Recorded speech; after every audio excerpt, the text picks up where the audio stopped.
ওই তো যে মিষ্টি মিষ্টি কথা বলে তাকেই আমার কাকে বলে গো? দেখো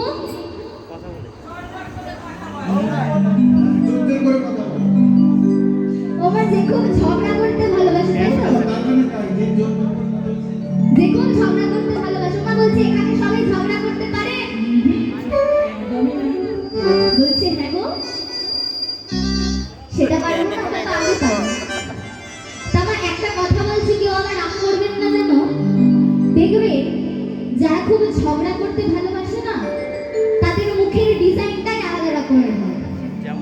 দেখলেই মনে হবে যে ঝগড়া করার জন্যই এসেছে। ঠিক তেমনই আমাদের দলের কিন্তু একজন আছে, জানেন তো? মা দেখলেই মনে হচ্ছে ঝগড়া করার জন্য এসেছে। তো যাই হোক, অষ্ট সখীর মধ্যে সব থেকে মুখরে সখী হচ্ছে আমার ললিতা সখী। আজ ললিতা সখী আমার গোবিন্দকে দেখে চিনতে পারলো না। মাগো চিনতে পারলো না কেন? আচ্ছা মা বলুন তো, গোবিন্দের গায়ের রংটা কেমন, কালো না ফর্সা? কালো। আমার কেমন গো, কালো তো? গোবিন্দের গায়ের রংটা হয়েছে কালো। আচ্ছা মা বলুন তো, কোন কালো মানুষ যদি বিউটি পার্লার থেকে মেকআপ করে আসে, তার গায়ের রং চিনতে পারবেন? ও মা, এখনকার দিনে তো চেনাই যাচ্ছে না, কোনটা যে আসল আর কোনটা যে নকল চেনা বড় না, তাই না? তাই আমার গোবিন্দের গায়ের রংটা হয়েছে কালো। কিন্তু আজ চন্দ্রাবলী আমার গোবিন্দকে এত চন্দন মাখিয়েছে যে গোবিন্দের গায়ের রং এক রাতের মধ্যে কালো থেকে ফর্সা হয়ে গেছে। এবার মা, গোবিন্দের গায়ের রং যখন এক রাতের মধ্যে কালো থেকে ফর্সা হয়েছে,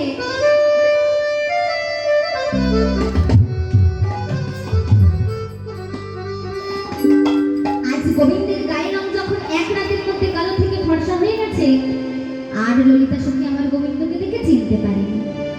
আজ ললিতা সখী গোবিন্দকে দেখে ভাবছে হয়তো কৃষ্ণের দাদা পলাই এসেছে। তাই আজ এত বড় বড় ঘোমটা নিয়ে বলছে, দাদা ভালো আছো তো, ভালো আছো তো, ভালো আছো তো, ভালো দাদা ভালো আছো তো, বলো বলো দাদা ভালো আছো তো, ভালো বলো দাদা ভালো আছো তো,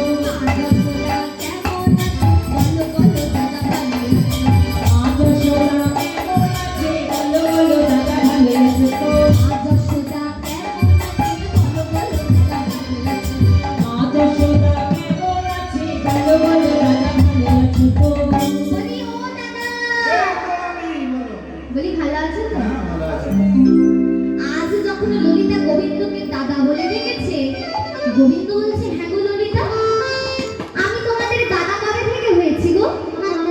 আমি তো তোমাদের প্রাণবধূ ছিলাম, তোমরা আমার সাথে সম্পর্কটা কবে পরিবর্তন করলে? ও ললিতা শোনো শোনো, আমি তোমাদেরই দাদার ছোট ভাই কানাই বলছি গো, কানাই বলছি। ও মা, যেই বলেছি কানাই বলছি, রাধারানীর আর ঘোমটা থাকবে? মা থাকবে? রাধারানী আর ঘোমটা নেই।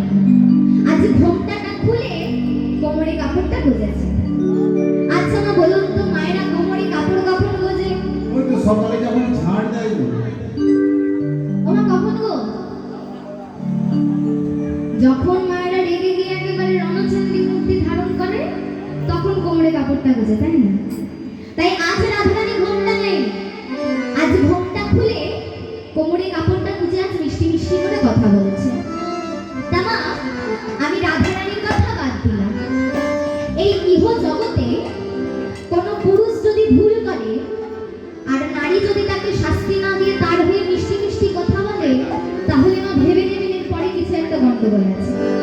তাই আজ রাধারানী ঘোমটা খুলে কোমরে কাপড়টা গুজে আজ মিষ্টি মিষ্টি করে কথা বলছে। রাধারানী গোবিন্দকে বলছে, ভালো হলো ইয়ারে বধূ আইলে সকালে, ভালো হলো আরে বধূ আইলে সকালে, ভালো হলো ইয়ারে বধূ আইলে সকালে, ভালো হলো আরে বধূ আইলে সকালে, গো দেখিয়া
বলছে দেখ দেখ ভালো করে চেয়ে দেখ।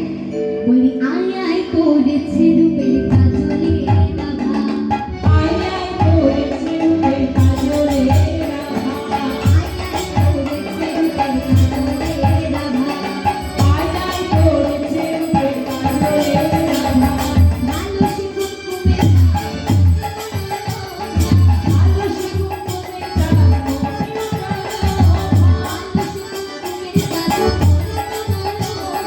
ভালো সে কুমকুমের ডাক, ভালোই দাগ দিয়েছে, ভালোই ডাক দিয়েছে, ভালোই দাগ দিয়েছে, ভালোই ডাক দিয়েছে। ভুলেও যাবে না সত্যি ভালো দাগ দিয়েছে, ভুলেও যাবে না সখী ভালো ডাক দিয়েছে, ভুলেও যাবে না সত্যি ভালো দাগ দিয়েছে। ভুলেও যাবে না সখী ভালো ডাক দিয়েছে। আজ রাধারানী যখন ললিতাকে এই কথা বলেছে, আজ ললিতা আমার গোবিন্দর পানে যেয়ে আজ গোবিন্দকে বলছে, বধূ ও বধূ, তোমাকে আমরা প্রত্যেক দিনে যেভাবে দেখি আজ সেভাবে দেখতে পাচ্ছি না। বলছে কেন কেন দেখতে পাচ্ছ না কেন? বলছে কেন দেখতে পাচ্ছি না জানো?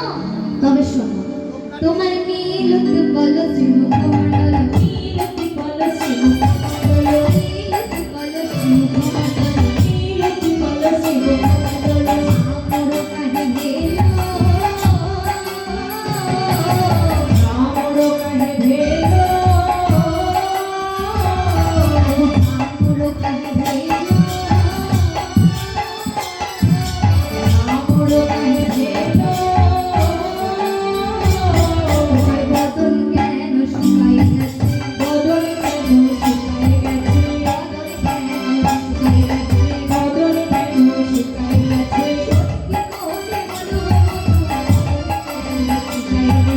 সত্যি করে বলো কি করে বলো বধূ, কোথায় গেছে?